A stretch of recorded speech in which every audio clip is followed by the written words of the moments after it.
नमस्कार दोस्तों, कैसे हो आप सभी। उम्मीद करते हैं कि आप सभी बहुत अच्छे होंगे।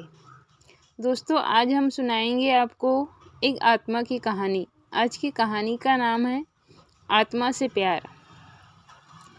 दोस्तों, कहानी शुरू करते हैं। मैं हिंदुस्तान यूनिलीवर कंपनी में ऑपरेटर का काम करता हूँ। मेरा घर कंपनी से 10 किलोमीटर दूर है। मेरे पास एक बाइक जिससे मैं अपना घर से कंपनी और कंपनी से घर का सफ़र पूरा करता हूँ। एक दिन ऑफिस से घर जा रहा था तो रास्ते में मुझे मेरे कॉलेज, जिसमें मैंने अपनी ग्रेजुएशन पूरी की थी, के बाहर एक लड़की दिखाई दी जो मुझे देखकर मुस्कुरा रही थी। मैंने उसे टालते हुए मैं घर की ओर निकल पड़ा। दूसरे दिन फिर वही लड़की मुझे उसी जगह पर दिखाई दी। वो भी मुस्कुरा रही थी और मैं भी मुस्कुराता हुआ निकल पड़ा। मुझे उसकी प्यारी सी मुस्कान से प्यार हो गया था, लेकिन कभी रुकने की कोशिश नहीं की। वो लड़की कई दिनों तक मुझे दिखी और एक दिन वो मुझे वहाँ नहीं दिखाई दी।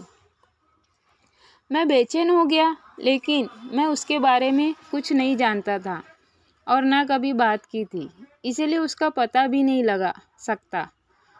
मैं कई दिनों तक उस लड़की को नहीं दिखने से बेचैन रहा।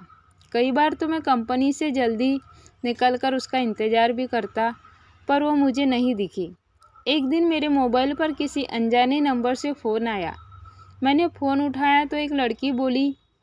उसने मेरा नाम पूछा और वो मुझसे बात करने लगी और बताया कि मैं वही लड़का हूँ जिसे तुम रोज़ बाइक से गुजरते हुए देखा करते थे।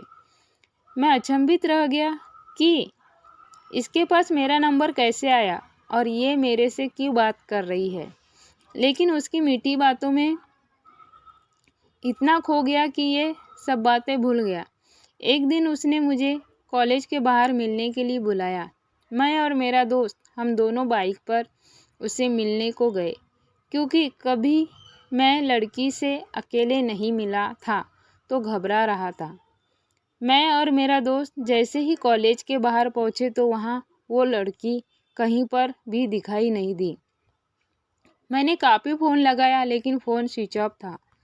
मैं घर लौट गया और घर में घुसते ही उसका फ़ोन आया तो मैंने उससे गुस्से से कहा कि हम वहाँ पर आपका इंतज़ार कर रहे थे, आप क्यों नहीं आई। तो उसने कहा कि तुम अपने दोस्तों को क्यों साथ लेकर आए थे, मुझसे अकेले मिलने आना। मैंने कहा ठीक है। अगले दिन सुबह मैंने उसको फ़ोन लगाया, लेकिन उसकी मम्मी ने फ़ोन उठा लिया। मैं एक बार तो डर गया, लेकिन कॉलेज के प्रोजेक्ट का बहाना कर उससे बात करने की उसकी मम्मी से कहा।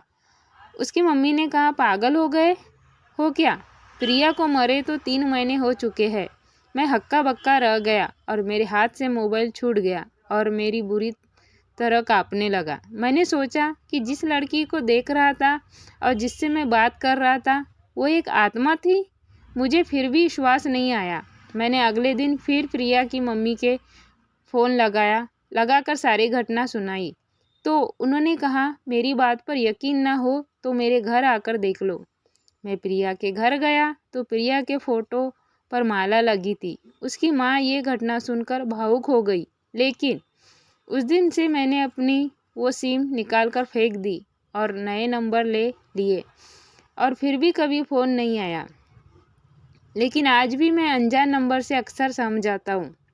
दोस्तों, अगर आपको यह कहानी पसंद आई आहे तो शेयर ज़रूर करें, लाइक ज़रूर करें और हमारे यूट्यूब चैनल को सब्सक्राइब करें।